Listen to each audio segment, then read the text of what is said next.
Hello guys, ഇന്ന് ഞാൻ duty കഴിഞ്ഞ് തിരിച്ചു വന്നപ്പോൾ വിചാരിച്ചു കുറേ നാളായില്ലേ ബർഗർ സാൻഡ്വിച്ചൊക്കെ കഴിച്ചിട്ട് ഇന്നൊന്ന് ബർഗർ കഴിച്ചേക്കാന്ന് കരുതി നേരെ മാക്ഡൊണാൾഡ്സിൻ്റെ ഷോപ്പിലേക്ക് പോയിട്ടോ. ഇതാണ് മലാസിലുള്ള നിയർ ബൈ ആയിട്ടുള്ള മാക്ഡൊണാൾഡ്സിൻ്റെ ഷോപ്പ്. നമ്മൾ നേരെ കയറി ചെല്ലുമ്പോഴേ നമുക്കൊരു ഡിസ്പ്ലേ ബോർഡ് കാണാം കേട്ടോ. അവിടെ നമുക്ക് കിട്ടാവുന്ന എല്ലാ ഐറ്റംസും അവർ ഡിസ്പ്ലേ ചെയ്തിട്ടുണ്ടായിരിക്കും. പിന്നെ അവിടെ ഒരു മൈക്ക് സെറ്റ് ചെയ്തിട്ടുണ്ട്. നമുക്ക് വേണ്ട ഓർഡർ നമുക്ക് ആ മൈക്കിൽ കൂടെ പറഞ്ഞു കഴിഞ്ഞാൽ ഷോപ്പിനുള്ളിലിരിക്കുന്ന ആൾക്കാർക്ക് കേൾക്കാനായിട്ട് സാധിക്കും. അങ്ങനെ ഞങ്ങൾ സ്പൈസി ബർഗർ, സേവനപ്പും ഫ്രഞ്ച് ഫ്രൈസും ഒക്കെ ഉള്ളൊരു സെറ്റ് ഓർഡർ ചെയ്തു. നേരെ ഫ്രണ്ടിൽ ചെന്ന് ബില്ലിംഗ് സെക്ഷനിൽ ചെന്ന് ബില്ലൊക്കെ പേ ചെയ്തു.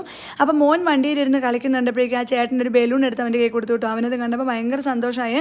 അവനതൊക്കെ വാങ്ങിച്ച് കുറേ നേരം കളിച്ചു. അത് കഴിഞ്ഞ് ഞങ്ങൾ നെക്സ്റ്റ് നേരെ ഫ്രണ്ടിലേക്ക് പോയി. നെക്സ്റ്റ് ഫ്രണ്ടിൽ കാണുന്ന കേട്ടോ റിസീവിങ് ഏരിയ. അപ്പോൾ നമ്മൾ കൊടുത്ത ഓർഡർ നല്ല സെറ്റാക്കി പാക്കൊക്കെ ചെയ്ത് അവരകത്തുനിന്ന് നമുക്ക് തരും കേട്ടോ. ശരിക്കും പറഞ്ഞാൽ ഒരു ഓർഡർ 10 മിനിറ്റ് പോലും എടുക്കത്തില്ല കേട്ടോ. വളരെ ഈസി ആട്ടോ ഇവരുടെ പ്രോസസ്സിങ്. അങ്ങനെ ഫൈനലി ഇതേ ഫുഡൊക്കെ വാങ്ങിച്ച് നേരെ വീട്ടിലേക്ക് പോകുന്നു കേട്ടോ. അപ്പോൾ വീട്ടിൽ ചെന്ന് കുളിയൊക്കെ കഴിഞ്ഞ് സമാധാനമായിട്ട് ബർഗറൊക്കെ കഴിച്ചു. അപ്പോൾ ഇന്നത്തെ വീഡിയോ ഇത്രയേ ഉള്ളൂ. Love you and by.